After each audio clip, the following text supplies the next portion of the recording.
안녕하세요. 새로운 한 주가 시작되는 월요일입니다. 주말은 잘 보내셨는지요? 항상 월요일이 되면은 사주 알아맞히기 동영상으로 여러분과 대면하게 됩니다. 141번째 시간이고요.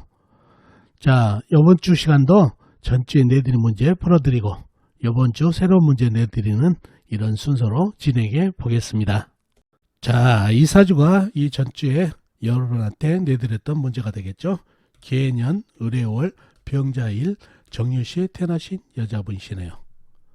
자, 문제는 뭐였죠? 문제는 총 4가지였죠. 첫 번째, 이 사주 가장 강한 오행은 무엇인지를 묻는 문제가 되겠습니다.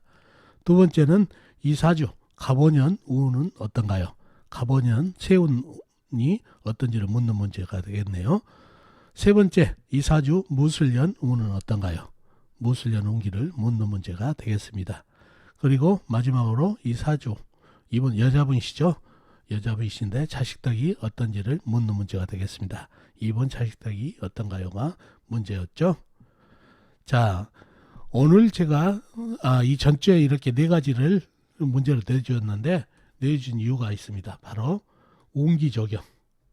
운기 적용은 정말 타이트하게 해야 돼요. 우리가 사주 형국을 파악해서 희신을 구한다는 얘기죠. 그러면 희신운에는 무조건 좋다 이러는데 희신도 희신 나름이라는 얘기죠. 예를 들어서 간목이나 인목, 큰 나무가 희심이다라고 했을 때 그 운기만 오면 무조건 좋다 이렇게 생각하시는데 그게 아니라는 얘기예요. 운기는 정말 타이트하고 정확하게 해야 되고 구분해야 되고 그리고 사주의 병이 얼마나 깊은지도 생각을 해가지고 그걸 적용해야 운기 적용이 정확하다는 건 꼭 기억해 두시면 좋겠네요.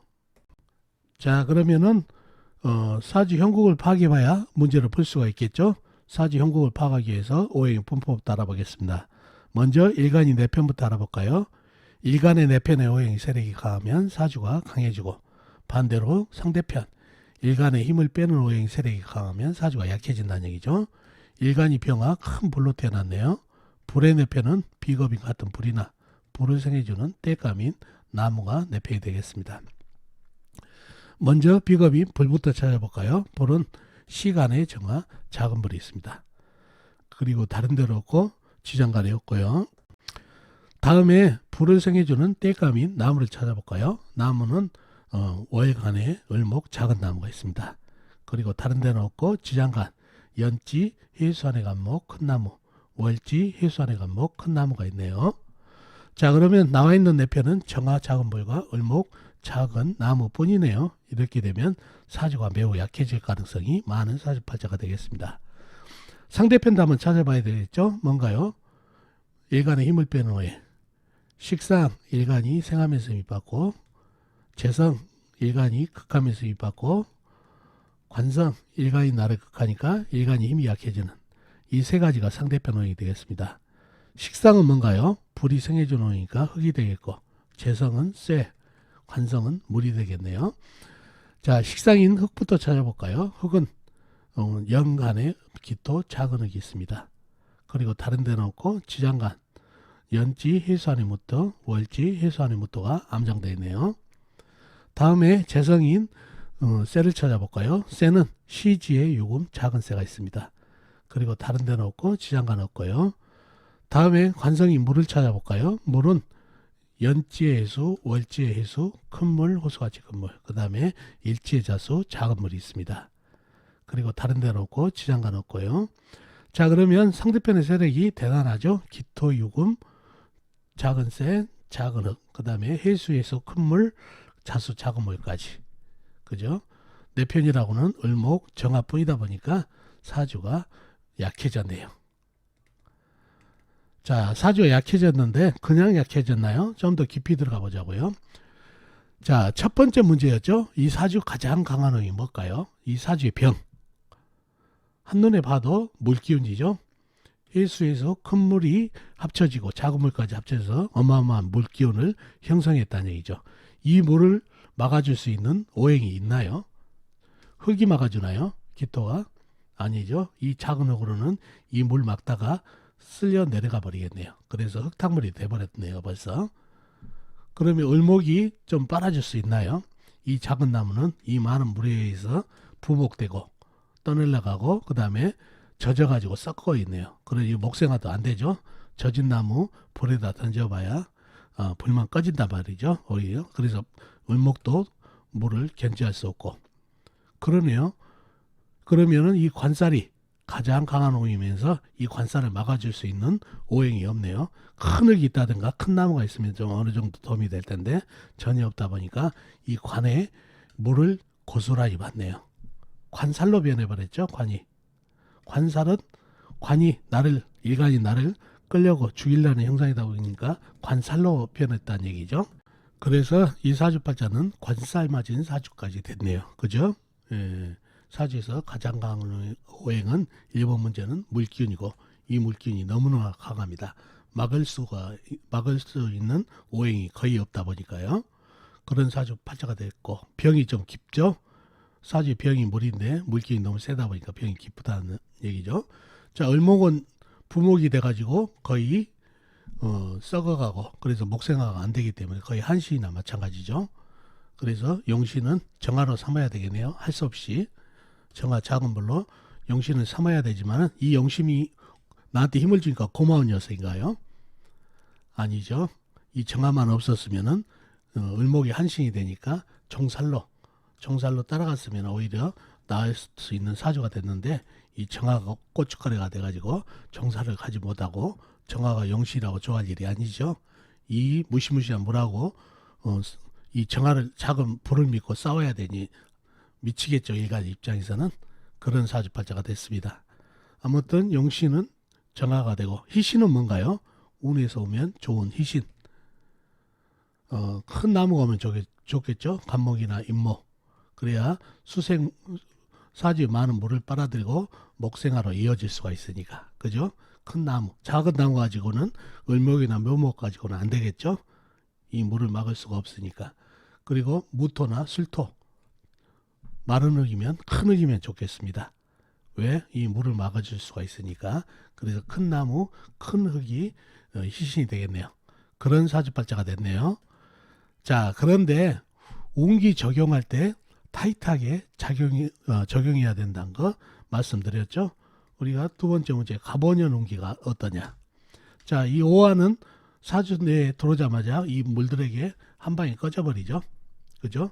간목이 들어오면 수생목, 목생화로 통관이 된다고 하는데 될까요 이게? 사주에 물이 너무 강하죠. 이 간목 큰 나무지만은 이 나무 가지고는 수생목으로 목생화가 안 돼요. 수생목으로 해가지고 이 나무가 너무 젖어가지고 젖은 나무 불에다 던져줘봐야 꺼져버린다는 얘기죠. 그래서 갑오년 운기가 희신운인 간목이 들어왔지만 좋지 않은 운기가 됩니다. 운을 제대로 받지를 못한다는 얘기죠. 자, 갑자년 운기는 어떤가요? 마찬가지죠. 나무가 자수는 물하고 한 통속이 돼버리니까 이 물을 잔뜩 먹은 간목은 젖어가지고 목생화가 안 되고 병화에게 안 되고 갑진년은 어떤가요? 갑진년은 진토가 거의 젖은 흙이다 보니까 물을 못 맞고 흙탕물이 돼버리죠. 마찬가지로 간목이 젖어버릴 수밖에 없네요. 갑오년 운기는 아까 얘기했고 갑신년은 어떤가요? 갑신년은 신금이 금생수해 가지고 물기운을 더 강하게 만들고 그렇다 보면 간목은 더 젖어버리겠죠. 역시 좋은 운기가 안 된다는 얘기죠. 자, 갑수르는 어떨까요? 갑수르는 그래도 조금 낫네요. 술토가 이 물을 막아주고 간목이 같이 물을 빨아주면서 목생활을 해줄 수가 있겠네요. 이 술토가 있어가지고 술토는 불을 뿜는 흙이기 때문에 그래서 이렇게 운기를 적용할 때 타이트하게 적용을 해야 된다는 얘기죠. 간목이 희신이라고 해서 큰 나무만 뜨면 좋다 생각하지 말고 이 사주 내에 물이 너무나도 강하기 때문에 그 물을 고스란히 받아내서 과연 목생활을 할 수 있는지를 봐야 된다는 얘기죠. 자, 그리고 희신 흙이 오면 좋다고 그랬죠. 무토나 술토 마찬가지다는 얘기죠. 뭐 무자운이라든가 이렇게 오게 되면 자수가 물을 가스시키고 무토 하나 가지고는 이 물 막기는 역부족이다는 얘기죠. 또 아니면 무진운이라든가 진토는 절박한 흙이죠. 그러니 물을 막을 수가 없다는 얘기죠. 그래서 2018년 무술년이죠. 물순령 같이 위아래로 큰 흙이 왔을 때, 마른 흙이 왔을 때 이 물을 겨우 잡아줄 수가 있다는 얘기죠. 그래서 일간이 숨을 쉴 수가 있죠. 그래서 무술같이 아주 거대한 땅덩어리가 마른 흙이 와서 이 거대한 물을 뚝방을 쏴줄 때 일간이 숨을 쉴 수 있다는 얘기죠. 그래서 오히려 갑오년보다는 무술년이 더 좋다는 얘기죠.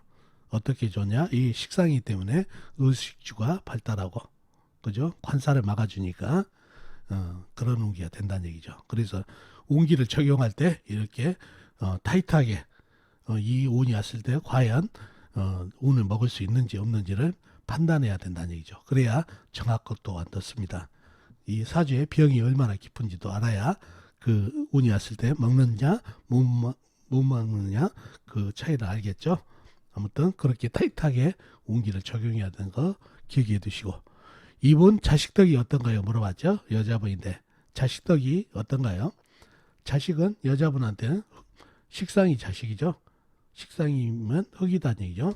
흙은 기토, 연간에 기토, 해수 안에 무토, 해수 안에 무토가 있는데 이 강한 물기운에 전부 흙탕물이 돼버렸죠. 쓸려 내려가 버렸다는 얘기죠. 그러니 자식복이, 자식덕이 없다는 얘기죠. 즉 물기운에 쓸려 내려가다 보니까 자식의 힘이 하나도 없죠. 그래서 자식복이 없는 그런 사주팔자가 되겠습니다. 자, 이렇게 전주에 내드린 문제 풀어드렸습니다. 자, 이렇게 전주 문제 풀어드렸고 이번 주 새로운 문제 내드리겠습니다. 이 사주팔자인데요. 경신년 김여월 개미일 무엇이에 태어나신 남자분이십니다. 다시 한번요. 경신년 김여월 개미일 무엇이에 태어나신 남자분이십니다. 자, 문제는요. 이번 주도 총 4가지가 문제가 되겠습니다. 첫 번째, 이 사주 영신은 무엇인지요? 영신을 묻는 문제가 되겠고, 두 번째, 이 사주 희신은 무엇인가요? 희신은 운에서 어떤 운을 받으면 좋은지를 묻는 문제가 되겠죠.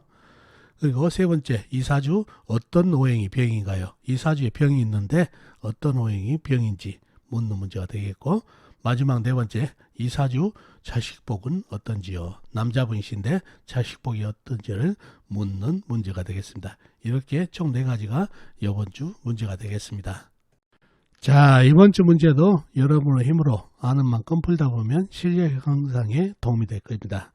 그리고 어떤 사주를 통변할 때 늘상 말씀드리지만 통변, 이렇게 증명하는 버릇을 하다 보면 왜 직업운이 안 좋은지를 증명하는 습관을 갖다 보면은 사주 통변이 상당히 는다는 것도 기억해 두시고 댓글로도 답을 남겨놓으시면 좋겠습니다. 자, 그럼 다음 주에 뵙도록 하겠습니다. 안녕히 계세요.